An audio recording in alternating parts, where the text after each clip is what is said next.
Comment réduire ses attentes? Plus on place d'attentes chez quelqu'un ou dans un événement, plus notre risque d'être déçu est grand. En toute logique, en réduisant nos attentes, on réduira notre souffrance. Mais comment réduire nos attentes? Et surtout, comment être heureux si on n'attend plus rien de la vie? C'est à ces questions auxquelles je vais vous apporter ma vision.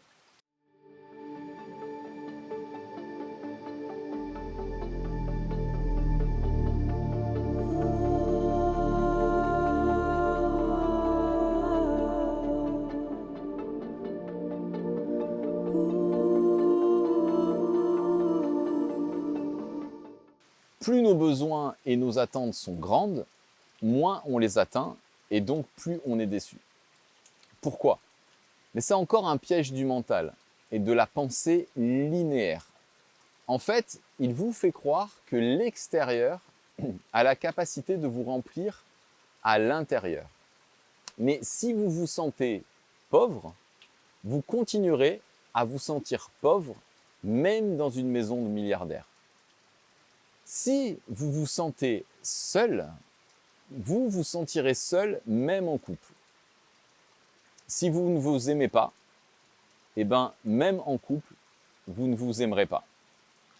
Donc, commencez à nourrir l'intérieur avant de vouloir systématiquement obtenir de l'extérieur une aide. Deuxième point, c'est que le mental distingue le futur du présent. Mais dans le quantique, futur et présent sont indifférenciés. Qu'est-ce que ça veut dire? En mettant nos efforts et nos attentes dans le futur, on en oublie souvent le présent. Donc si par exemple, je donne entièrement mon pouvoir au futur dans la capacité à me combler, ça équivaut à admettre que dans le présent, je suis complètement vide. Mais c'est ce que vous vibrez dans le présent qui crée le futur. Vous voyez le piège? Donc première question à vous poser, c'est est-ce que vous voulez devenir riche ou vous sentir riche? Est-ce que vous voulez être en couple? C'est mental ça. Trouver quelqu'un, c'est abstrait. Ou vous sentir aimé et aimer en retour. Là, on est dans l'émotion, donc on envoie une vibration qui est différente. Est-ce que vous voulez réussir votre carrière? Qu'est-ce que ça veut dire? Ou vous sentir plein d'énergie et de motivation quand vous travaillez. Ça, c'est concret pour le cerveau, il peut l'ancrer dans le corps.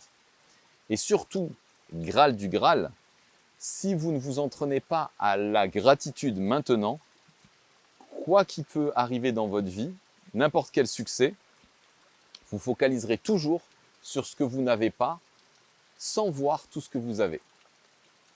Ce qui nous amène au troisième point. Apprendre à aimer le chemin autant que la destination finale. C'est impossible d'éprouver de la joie de terminer un marathon si l'on n'a pris aucun plaisir dans les entraînements. Impossible d'avoir du plaisir à jouer un morceau de musique si on n'a pas pris de plaisir à faire ses gammes et à répéter et à répéter.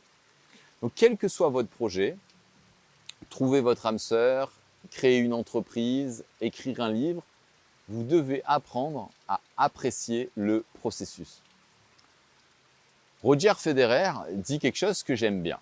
Il dit, de toute façon, il n'y a pas d'autre possibilité pour réussir que de fournir un travail acharné. Alors, autant apprendre à aimer ce que vous faites, car vous allez devoir y passer des heures et des heures. Alors, on comprend relativement ça aisément pour un projet professionnel ou pour un projet artistique. Mais si votre projet, c'est de construire une famille ou de rencontrer l'âme sœur et que vous n'y arrivez pas, ça veut dire que vous allez devoir apprendre à mettre le focus sur là où vous avez du contrôle. Et là où vous avez du contrôle, ce n'est pas le résultat, c'est augmenter votre propre potentiel d'âme sœur. C'est-à-dire, est-ce que j'ai tout fait aujourd'hui pour dépasser mes peurs? Mes peurs d'être quitté, mes peurs d'être trahi. Est-ce que je suis dans le don? Est-ce que j'ai travaillé ma capacité à faire des concessions? Est-ce que je suis suffisamment humble? Est-ce que j'essaie de moins juger l'autre, de moins me juger? Bref, est-ce que j'essaye d'être la meilleure personne possible? Forcément, ça va augmenter mes chances de trouver une personne cool. Donc, en conclusion de cette vidéo, je vais vous répéter les 3 conseils pour réduire vos attentes. 1. nourrissez l'intérieur plutôt que l'extérieur. 2. Méditez dans le moment présent et entraînez-vous à ressentir dans le moment présent ce que vous aimeriez ressentir un jour. Le soutien, l'amour de quelqu'un. Moi, je m'entraînais jusqu'à être ému aux larmes et j'ai rencontré mon âme sœur. Et 3. Appréciez chaque effort et soyez conscient que chaque effort vous rapproche de votre but. Si vous créez l'état d'esprit qu'il faut, le but extérieur sera atteint, mais vous aurez en fait déjà dans le quantique atteint votre but à l'intérieur et c'est parce que vous l'avez atteint à l'intérieur qu'il va se manifester à l'extérieur. La richesse, donc, c'est d'abord un état d'esprit.